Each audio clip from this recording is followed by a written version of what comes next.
Sa araw na ito, naniwala siya na masasagot niya, kaya pinanindigan niya ito.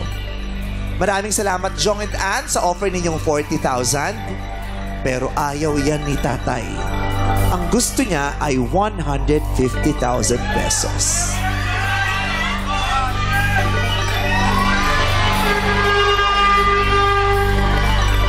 Isigaw niyo ang pagsuporta niyo para kay Tatay Bonjing! Let's go! Hey! Hey! Let's go! Let's go! Tatay Bonjing, good luck! God bless you! Ito ang 150,000 peso question. Makinig ka, tatay. Alam mo ba yung mga fairy tales? Yung mga kinukwento sa mga bata, yung mga fairy tales. May alam kang fairy tale? Wala po. Wala. Di mo alam yung mga kwento na may kinalaman sa mga prinsesa, hari, reyna? Wala po. Kung ganun, di po ako mahilig manood ng ganun kasi. Pero wala kang kilalang mga Disney characters, mga Sleeping Beauty, hindi mo alam yan? Yun, Beauty and the Beast. Beauty and the Beast, pwede. Ano pang alam mo ng mga ganyang kwento, ng mga fairy tale? Beauty and the Beast, Sleeping Beauty, ano pang mga alam mo? Yung mga, mga cartoon movies lang na nasa TV. Yung mga Cinderella, alam mo yan? Mga Dragon Ball lang. Dragon Ball, pwede. Dragon Anime. Anime. Adukin. Oo, adukin. Si Cinderella, kilala mo? Kilala kasi, naman yun, nasa kalsada lagi. Si Cinderella? Tinitinda lang niya sa tinitindang naiwan yung sapatos. Nakikita niya sa mga paninda si Cinderella? Okay. Si Snow White, kilala mo? Narinig mo na ba si Snow White? Opo. Narinig mo na si Snow White? Ipapaalala ko sa iyo kung sino si Snow White. Si Snow White ay isang Disney princess na may kaibigan na 7 duwende.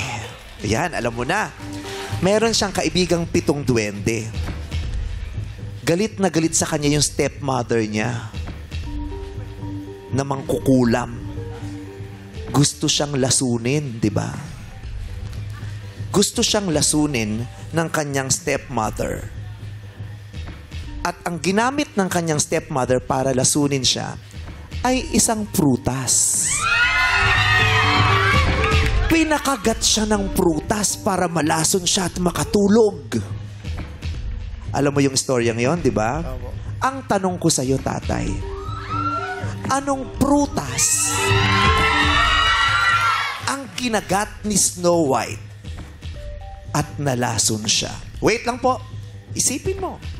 Anong prutas? Di ko alam kung may tinda ka niyan.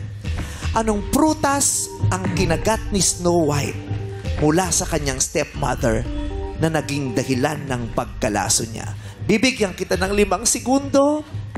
Tatay Bonjing, sagot! Mansanas.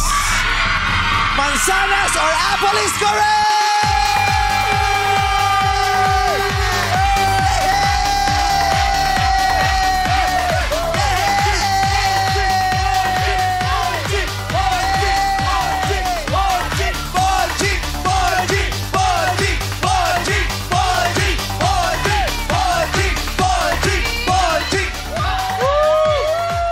Sabay-sabay na nagdiriwang ang Bandang People dahil isa na naman nating kababayan ang nagtagumpay. Masaya kami para sa iyo, Tatay Bonjing.